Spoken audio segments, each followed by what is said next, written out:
ஆனா அப்போல்லாம் வந்து குழந்தையா நடிச்சாங்கன்னா நான் ரஜினி சார் கூட ஏன் வந்து நான் பேரா பண்ண முடியலன்னா அவ எனக்கு டாக்டரா நடிச்சா.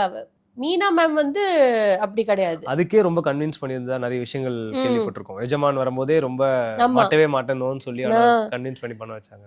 ஸோ அதனால வந்து அப்படி ஒரு மைண்ட் செட்ல இருந்தாங்க. ஆனா அப்படி அஃப்கோர்ஸ் ரஜினி சார் ரெடியா இல்லை, பட் அந்த மாதிரி ஆஃபர்ஸ் ஏதாவது உங்களுக்கு இருந்தது ரஜினி சார் இருந்துச்சு எனக்கு வந்து. அதுக்கப்புறமா சரி பேசிட்டு இருக்கோம் வந்து இல்ல டாக்டரா பண்ணியிருக்காங்க அப்படிங்கிற ஒரு டாக் வந்துச்சு. டாக்டரா பண்ணிட்டு அப்போ நான் கேட்டேன் ஏன் மீனா பண்ணலையா அப்படின்னு. இல்ல மீனா டாக்டரா பண்ணல அப்படின்னு. ஸோ ஓகே இப்படிலாம் கூட வச்சிருக்காங்களா. அதான் சொல்றேனே அவங்கெல்லாம் வந்து இப்படி ஒரு மைண்ட் செட்ல இருந்தாங்க அந்த டைம்ல. நம்ம தமிழ் சினிமா வந்து அப்போ டெவலப் ஆகல, அதனால அப்படி ஆயிடுச்சு. அவங்களே கூட எங்கேயே கெட்ட குரல்ல பொண்ணதான் பண்ணிருப்பாங்க, அன்புள்ள ரஜினிகாந்த்ல தான் வருவாங்க. அதனால இப்படி மிஸ் ஆயிருக்கு வாய்ப்புகள் அந்த மாதிரி இல்லையா. மலையாளம்ல பாருங்க மம்முட்டி சார் கூட நான் பொண்ணாதான் நடிச்சேன். அவர் கூட நான் வைஃபாவும் நடிச்சேன், அவர் கூட கேர்ள் ஃப்ரெண்டாவும் நடிச்சேன், தங்கச்சியாவும் நடிச்சேன். எல்லா கேரக்டரும் பண்ணலாம் அங்க. அப்படிலாம் இல்லை, அவங்க வெறும் ஆக்டிங் மட்டும்தான் இது பண்றது.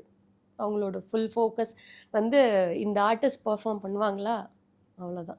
ரவிக்குமார் சார் அவர் அப்பதான் அப்கமிங் இல்லையா படங்கள். அவருக்கு நாட்டாமையெல்லாம் கூட பண்ணல அந்த டைம்ல. அவர் எப்படி இருந்துச்சு? ரொம்ப அவருமே ரொம்ப ஸ்ட்ரிக்டான ஒரு டைரக்டர் இல்லையா? ஜாலியா தான் இருப்பாரு, நல்லா ஜாலியா தான் இருப்பாரு. அவரு பாக்குறதுக்கு தான் கொஞ்சம் அப்படியே ரஃப் அண்ட் டஃபா இருக்கிற மாதிரிலாம் இருக்கும், பட் ரொம்ப ஜாலியா இருப்பாரு.